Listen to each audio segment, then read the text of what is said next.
may be the greatest catch I've ever seen in my life. All right, guys, what we are going to be doing in this video is we are going to be going through and not looking at our own rankings, because to be honest, if I made my own rankings, they would not be that good. I mean, y'all would not want to go off of those. If you did, I don't know what to tell you. You probably would end up losing your fantasy baseball league. So instead, what we are going to be doing is we are going to be looking at Fantasy Pros rankings, and we are going to be looking at average draft position data from high stakes leagues. So over at the NFC, so we are going to be looking at the average draft position data of these players coming into the year. And then we are going to be looking at their current Fantasy Pros ranking for rest of season.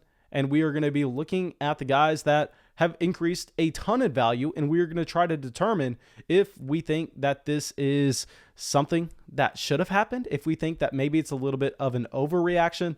So I guess you could call it a video that maybe you're looking to sell high, maybe you're looking to buy high, maybe you're just looking to hold. But regardless, we're going to be talking about the players that have skyrocketed up in value. Now, of course, before we get into the video, guys, we are so close to 1,000 subscribers. If for whatever reason you watch these videos and you have yet to subscribe to the channel, make sure you do it. Help us get to 1,000. And if you are already subscribed, the best thing you can do to help us hit that mark is by dropping a like. That way we're recommended to more listeners. But anyway, let's dive in. And our first player we're going to be talking about is someone that we have talked about nonstop, and I really am excited to bring him up because y'all know he was over and over and over and over again in our draft day targets videos. It's going to be Xander Bogert, someone that we were very high on coming into the season. Now, coming into the year, he was being drafted at the very end of round 3. Sometimes you were getting him in the beginning of round 4, and I thought that he was a fantastic value. I didn't understand the ranking, to be honest, because you looked at the recent history of what he had done in 2019 and 2020, and I was going, hey, this looks like someone that should be going closer to the late second, beginning of the third, rather than end of third, beginning of the fourth. But anyway, he was being drafted as the 8th shortstop off the board, and he's only 28 years old, so going into his prime, you really don't have to worry about him regressing anytime soon. And the reason that he has just completely destroyed his ADP, honestly, not too much about Xander Bogert himself. While he is having a fantastic 2021 year, the most notable thing is the fact that the Boston Red Sox, that lineup is way better than most people predicted. Most people predicted the Red Sox to not be near the top 10 in the best lineups in Major League, yet instead, in the MLB, they are currently sitting at number 1 with runs scored. They are right up there with the Dodgers in almost every single statistical category that you are going to be looking at. So yeah, you have to look at Xander Bogert now and you have to go, okay, he has the track record. He has the track record of production with his per plate averages. Now he looks like he's going to be playing in one of the better lineups in baseball. And we've talked about over and over and over again the importance of going and targeting those players in great lineups, because if you have those players in great lineups, A, you're more likely to see more at-bats because they're going to be getting through the lineup more often. B, when they get up to the plate, they're more likely to be able to generate RBIs because they're more likely to see runners on base, especially in scoring position. And C, when they get on base themselves, they're more likely to score because they're going to have hitters coming up after them that can knock them around the bases. So Xander Bogert playing in this lineup is exciting because you go to what he's done in the past 2 seasons for what we could maybe expect in 2021. And in 2019, he had a very impressive year across the board. He had 614 at-bats, a 308 average, a 383 on-base percentage, and a 554 slugging. And now that's over 600 at-bats, so that's a sample size that is extremely safe to look at. Then you go to 2020 and a small sample size, a weird year. Yeah, we've talked about not wanting to overvalue this that much.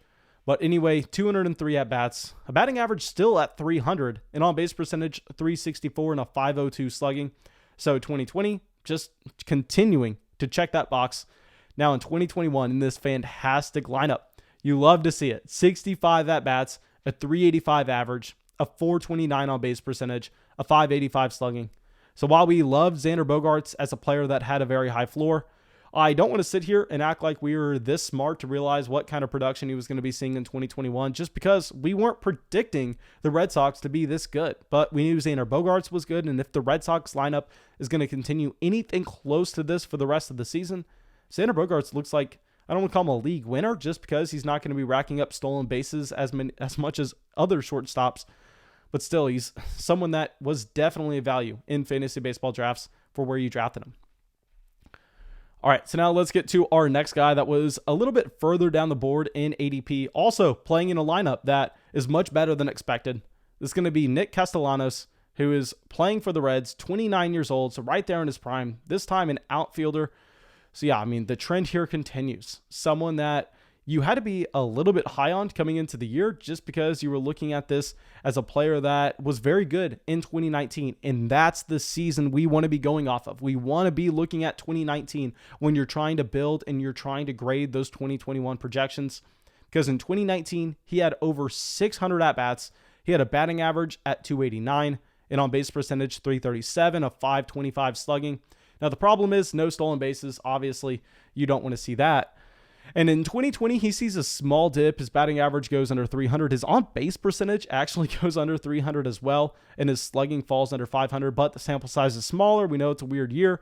What's more important is that 2019 season. And the fact that the Reds have been this impressive and have been allowing runners on base, they have been allowing them to get through the lineup. I mean, it's really helped out Nick Castellanos compared to what we thought he was going to be in 2021. Now, he's seen 61 at-bats so far. He has a batting average close to 300 and on-base percentage at 328. But the number one thing here is he is hitting for power. He has a 623 slugging. So if you're getting that type of power in a lineup that's having a ton of players get on base, that's something you can get excited about. So Nick Castellanos, while we didn't talk about him a lot during the offseason, while we didn't talk about him a lot leading up to drafts, looks like that he's going to be another player that's proving to be a great value if you drafted him where his ADP was. Okay, so now let's get to our last player. Definitely the most exciting player on this list, and we did talk about him as a draft day target. We talked about him with Michael, and y'all know we brought on Michael, someone that was way smarter than me, to be able to help us through, hold our hand through this entire process. But anyway, Vladimir, not going to try to say the last name. I know that we butcher it every single time, and it's a common one. We should know how to say it by now, but my tongue doesn't work that way. So we're just going to go Vlad Jr. here with our next player. He was being drafted at the end of the 4th round, obviously playing first base, and only 22 years old now. I know that it's a player that his name has been circulated through Major League Baseball for a very long time now. And it's because he was elite in the minors. He's one of the top prospects. Obviously, he has the family blood. And here you were seeing him come through and take that leap. You were seeing him become the elite player that so many people thought he would be. Now, I know that people kind of got off of him coming into 2021. People looked at the 2019 and 2020 season. They went, yeah, I mean, it's impressive, cool, but I mean, does he still have the same type of upside that we once thought? And the answer to that is yes. I mean, you go through in 2021 right now, he's seen 60 at-bats. He has a batting average at 383. He has an on-base percentage over 500. His on-base is at 513, and his slugging is at 650. Now, I should have probably pulled up his OPS compared to where it compares to everybody else in the majors, but I'd imagine it's at the very top. I mean, we do some quick math here. That's 1163, something ridiculous. I'm sorry. Yeah, 1163 OPS, if my math is correct. Absolutely ridiculous. Has to be at the top of the league. Now, we go through in 2019 and 2020. We can talk about it, but the fact is, I mean, he's 20 years old. He's 21 years old during these seasons. I think that you should expect him to get drastically better from his age 20 season to his age 22 season. And then at 20 years old in 2019, he had a 464 at bat. He has 272 as his average, a 339 on base, a 433 slugging. Now in 2020, he had 221 at bats, a 262 average, a 329 on base, and a 462 slugging. So this is the jump you were expecting. This is the jump that you wanted. It's happening in 2021. Full on breakout. He's becoming an elite fantasy baseball asset. Now, personally, it's going to be very hard to say whether you should just value him as an elite asset right away. Obviously, you want to see a little bit more in the sample. You want to see the at-bats get up to about 200 before you kind of cement him there. But let me know what y'all are doing right now. Are y'all trying to sell high if he's being talked about in the same consideration as players that were going in the top 3 rounds of fantasy baseball drafts this past year? Or are you willing to ride this out? Are you willing to go, you know what? He has the elite upside. We always knew this. It looks like he is reaching it right now. So please, guys, go down to the comment section. Let me know what y'all are doing with Vlad Jr. because it will definitely help me out. Now, thank you guys. I really hope this video helped you. I really hope that y'all got something from it. Of course, go down there, drop a like, leave a comment, subscribe to the channel. It helps us out a ton, and I'll see y'all with the video tomorrow. I want to give a big thank you for everyone joining the flock. Devin Strom, Alejandro, Mark, Jared, Caleb, and IV of Lean, Randotron, Micah, Larry, and Tyler.